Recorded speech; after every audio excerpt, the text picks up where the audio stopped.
Hi வணக்கம் நண்பர்களே. நாம் இந்த வீடியோவில் என்ன பார்க்க போகிறோம்னா, ஜூலை 4ஆம் தேதியிலிருந்து ஜூலை 36ஆம் தேதி வரைக்கும் உள்ள வானிலை தகவலை பார்க்க போகிறோம். தென்மேற்கு பருவமழை கேரளாவில் தீவிரம் குறைந்து காணப்படுது. இதனால் தமிழ்நாட்டில் தென்மேற்கு பருவக்காற்று ஒரு 30% காற்று தான் தமிழ்நாடு வழியே வருது. இதனால் தமிழ்நாட்டில் பகல் நேரங்களில் அதிகமான வெப்பநிலை காணப்படும். தென்மேற்கு பருவக்காற்று தென் மாவட்டங்கள், மேற்கு தொடர்ச்சி மலையை ஒட்டியுள்ள மாவட்டங்களில் இருக்கும்.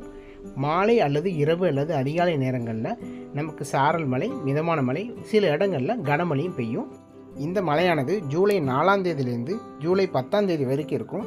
எல்லா இடங்கள்லையும் பரவலாக மழை இருக்காது. சில இடங்களில் மழை பெய்யாமல் ஒதுக்கவும் செய்யும். ஜூலை 11ஆம் தேதி வங்கக்கடலில் ஒரு காற்று சுழற்சி ஒன்று உருவாக போகுது ஒடிசா அருகே. இந்த காற்று சுழற்சியால் நமக்கு மீண்டும் தென்மேற்கு பருவமழை கொஞ்சம் இம்ப்ரூவ் ஆக போகுது. அதாவது 30% வந்த காற்று ஒரு 50% மாறி கேரளாவிலேருந்து தமிழ்நாட்டுக்கு தென்மேற்கு பருவ காற்று வரும்.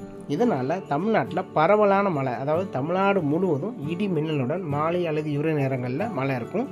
மேற்கு தொடர்ச்சி மலைகளில் கனமழை இருக்கும். இந்த பரவலான மாலை இரவு மழையானது ஜூலை 11ஆம் தேதியிலேருந்து ஜூலை 21ஆம் தேதி வரைக்கும் இருக்கும். அதன் பிறகும் ஜூலை 22ஆம் தேதியிலேருந்து ஜூலை 31ஆம் தேதி வரைக்கும் மழை இருக்குது. நாட்கள் நெருங்கும் போது எந்தெந்த மாவட்டங்களில் எந்த அளவு மழை இருக்குங்கிறத நான் வரும் நாட்களில் பதிவு செய்கிறேன். இதே போல் ஆகஸ்ட், செப்டம்பர், அக்டோபர் ஆகிய 3 மாதங்கள் தென்மேற்கு பருவமழை குறிப்பிட்ட சில நாட்கள் தீவிரமாக இருக்கும்.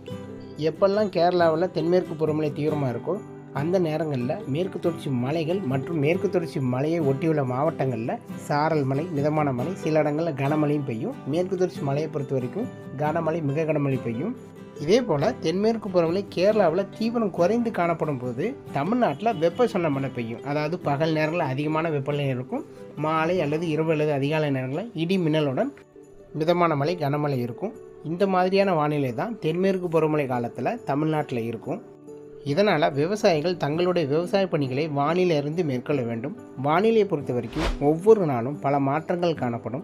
ஸோ தொடர்ந்து இந்த சேனலை சப்ஸ்கிரைப் பண்ணி வச்சுக்கோங்க. அப்படி பெல் ஐக்கான் கிளிக் பண்ணி வச்சுக்கோங்க. அப்போ தான் நான் கொடுக்குற வானிலை தகவல் உங்களுக்கு வந்து சேரும். மீண்டும் அடுத்த வீடியோவில் வேறொரு நாள் வானிலை தகவலோடு உங்களை சந்திக்கிறேன். நன்றி, வணக்கம்.